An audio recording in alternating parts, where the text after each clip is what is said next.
In pastures green he leadeth me, the quiet waters by. That was quite nice singing that all the way out by the bends at McCrosty Park as I'm driving. So we're at Glen Turret Distillery, the oldest operational distillery in the country. It is, this is what I'm saying about Crieff being on the map as the centre of the universe. Everything was here. My great-grandfather worked here. I must try and get these photographs scanned and show old Jock. And my earliest memory, I did not tell you this before, but my earliest memory is quite fabulous when I think about this, actually. But in January 1966, he sadly passed away with pneumonia. And I remember him prior to him taking ill. I was a very, very young chap. I'm talking very young. Unbelievably young. Car coming round, don't point the camera at the driver. But, because I can remember in my grandmother's house that he used to sit in what used to be called Granny's chair, but he used to sit there.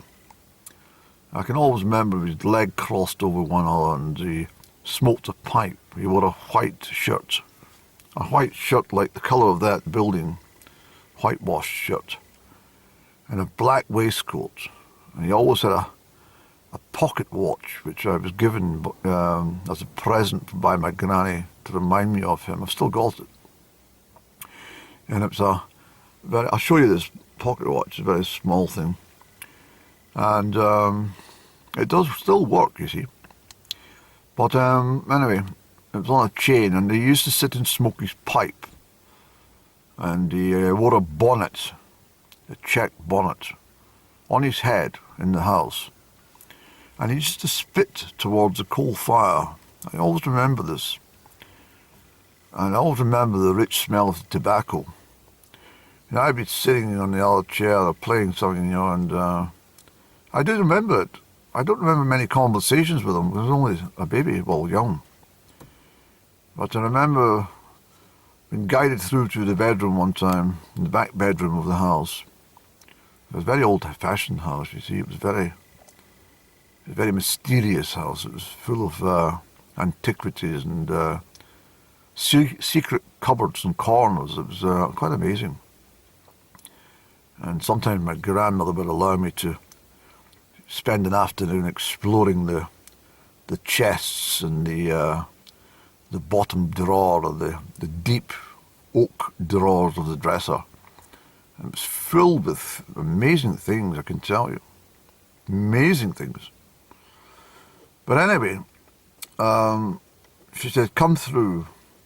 He wants to see you before you come through. January 1966, can you believe this? And I tottered through to the bedroom, and he put his hand out, and he held my hand, and he said to me, yeah, take this, and enjoy it, son. You're a lovely boy. And he gave me a caramel sweetie, which was favoured by my grandmother as well, and this lady, which I must tell you the story. Her name is Polly.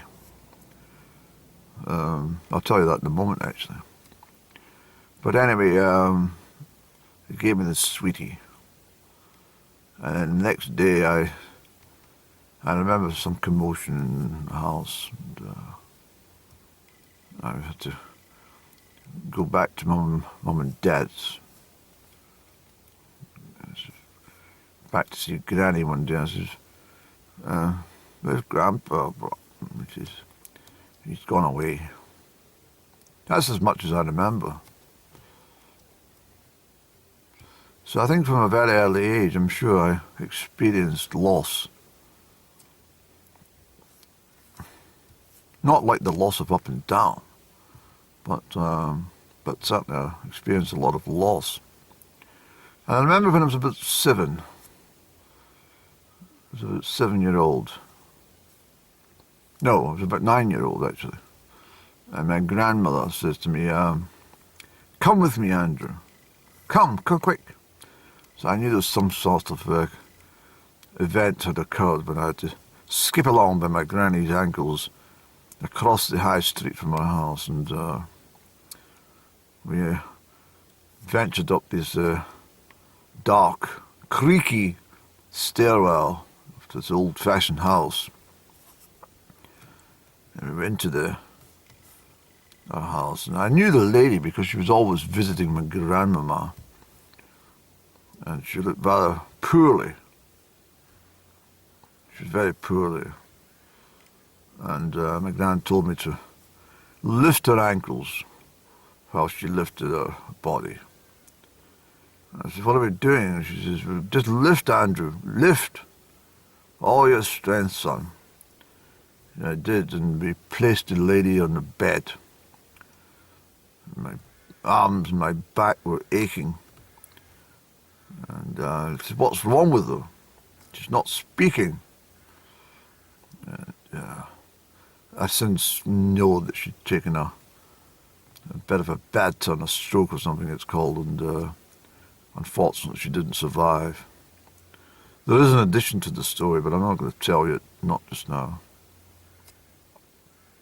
But our house, yes, our house, the reason I brought that up in conversation was our house was absolutely covered in these sweets called Calvin Bowser caramels in white paper pokes. Our house was literally covered in them, unopened. There's sweets everywhere. I remember this. I said, "Granny, look at all the sweets." And she says, "I don't know why she's been buying them." And she said, "That's very strange." My gran was taken aback a little too. But my granny always had, what do you call it, 4 ounces. You used to buy a quarter of sweeties, which is 4 ounces of sweets. Everyone bought 4 ounces of sweets. They didn't buy 6 ounces, but 4 ounces, a quarter of these, please. The big jars, see, in the sweet shops. There was plenty of sweet shops in Crieff at that time. Very nice shops. Anyway, my granny always had these sweeties. I never took any. I knew where they were, but I never took any unless I was given one. But she had them next to her sewing stuff. She had lots and lots of sewing and haberdashery stuff in a little cupboard. Well, it's not a cupboard, it was actually a curtain that we used to pull back, and above that was my little budgie that used to sit upon my head and chat to me all day long. Mum, there's precipitation coming. It could be rain or it could be snow. It might even be sleet. Shut up, Andrew.